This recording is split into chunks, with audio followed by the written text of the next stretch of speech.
Hello everybody, welcome to Junior Church for today. Now today's a very important day because it's the first Sunday in Lent and we're going to be thinking about what that means and what difference it might make over the coming weeks as we build up to Holy Week and Good Friday and then of course Easter. So let's get on and think about Lent. So Lent starts the day after Pancake Day, sometimes known as Shrove Tuesday. I hope you had lots of pancakes and had some fun. I don't know if any of them looked like these funny pancakes which look like different animals or faces, but I hope you had lots of fun. Now, on Pancake Day, we're supposed to use up all our rich foods things, all our rich foodstuffs before Lent starts the day after on what is also known as Ash Wednesday. Now, Ash Wednesday is named after a special service which sometimes is held there. And on Ash Wednesday, what people would do is during the service, they'd get some ash, they'd burn the previous year's palm crosses until it's all sooty and black, and then they would put a cross on people's foreheads like they're doing with those two girls there. A cross on the forehead mound of ash. Not sure that baby is quite as happy about it as the two girls are though. But that's the start of Lent, Ash Wednesday. And you see, Lent then lasts for 40 days. It's like Advent in that we're counting towards something. But whereas Advent just lasts for the 4 Sundays, and Lent lasts for 40 days, going from Ash Wednesday all the way to Easter Sunday. And it all goes back, the 40 days all goes back to when Jesus was alive. Right at the start of his ministry, Jesus spent 40 days out in the desert. Well, you see, when he was 30 years old, he started to realise what God wanted him to do with his life. That God wanted him to start to go round, travel round and help people and tell other people about God. And so when he knew it was going to be difficult, he knew it wouldn't be easy. Some people might not like what he was doing. They might want to stop him. And because it was going to be so hard, he had to get ready. So you see, the first thing he did was spend those 40 days and nights in the desert. It was just him and God. Now, this was a time of training for Jesus. It was a time of getting ready. Now, I have to tell you, when I do assemblies and I show that picture, normally it gets a big laugh, but not as big a laugh as the video I show, which is this hamster doing some training. I hope you enjoy it.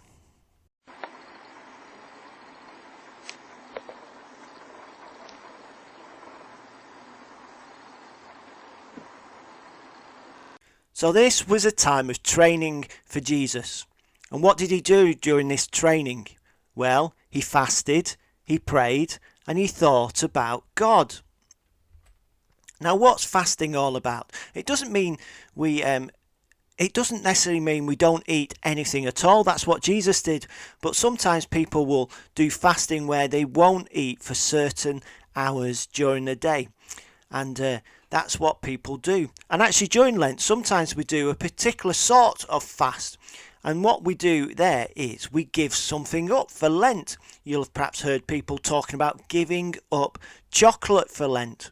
Sometimes when I'm in schools doing assemblies, I ask the children what they've given up for Lent.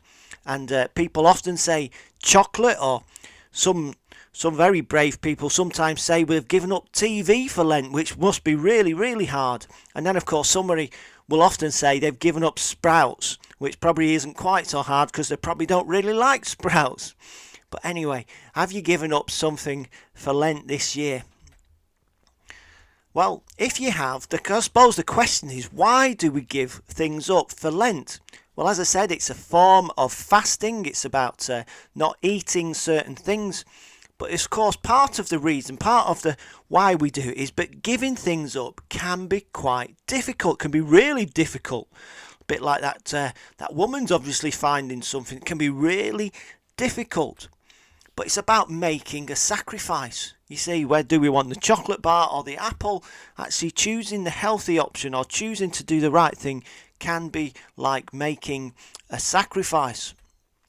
But you see, because we do something which is hard, what it can do, because we deny ourselves something that we really like, it can help us put God first. And that's, I think, really important. It helps us put God first.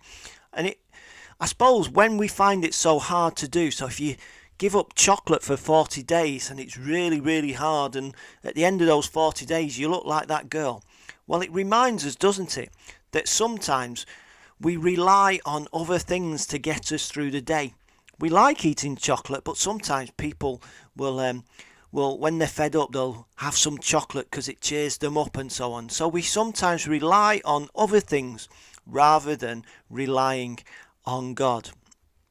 So if you've not given something up for Lent, well, I might encourage you to do so, even though we're already a few days in, but you can still start. It would be fine.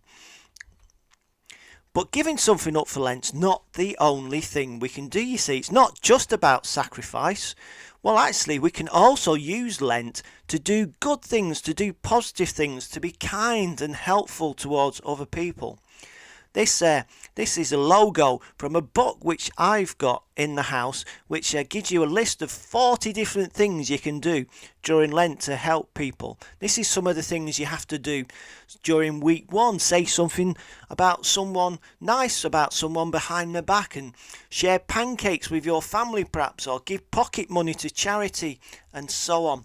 Help cleaning up your room and taking anything you don't need to a charity shop. And then it goes on during the 7 weeks of Lent. Different things you can do for the 40 days of Lent.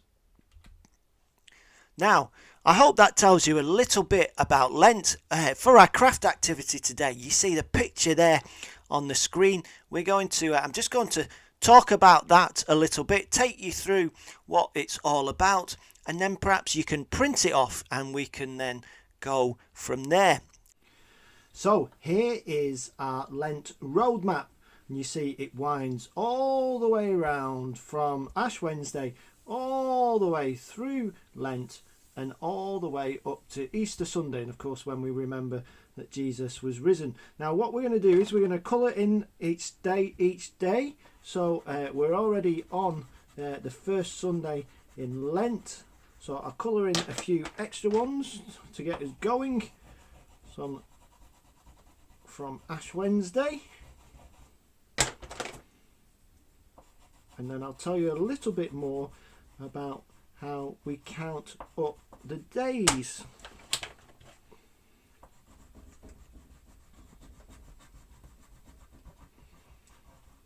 I'll do the first Sunday in this orange colour if I can get it to come on. Perhaps I won't. I'll do it in that colour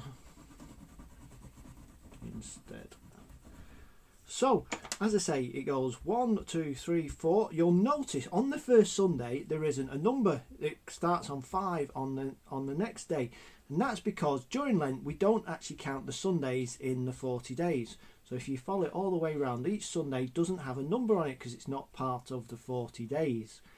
You see, all the way second Sunday. And when we're thinking about the Sundays, a special Sunday is this one, which is the fourth Sunday in Lent, which for us is Mothering Sunday or Mother's Day.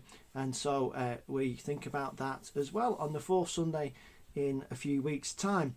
And if you look also very carefully at your picture, you'll see a little fish on each one day each week, and that's the Friday of each week, and that's because in some traditions, people eat fish on Friday during Lent. Anyway, we're going to follow it round, so keep colouring it in day by day, all the way round until we get to Palm Sunday, special day. Don't know if you remember last year, but we made some palm hands to wave on Palm Sunday. And then we have the whole of Holy Week where the stones start on the picture. And that's the Monday, Tuesday, Wednesday, and then the Thursday, which is known as Holy Thursday. Good Friday, of course, when we remember Jesus was killed on the cross. Then what we call Holy Saturday, and then Lent ends because it's then Easter Sunday when we remember Jesus is alive. So hope you can print this off, colour it in day by day, and count all the way through Lent, up to Good Friday and then Easter Sunday. So that's Lent, everybody. Hope you have fun colouring it in day by day, and if you're giving something up, hope you keep up with it, and don't forget to do those good things as well. So see you soon, everyone. Bye bye.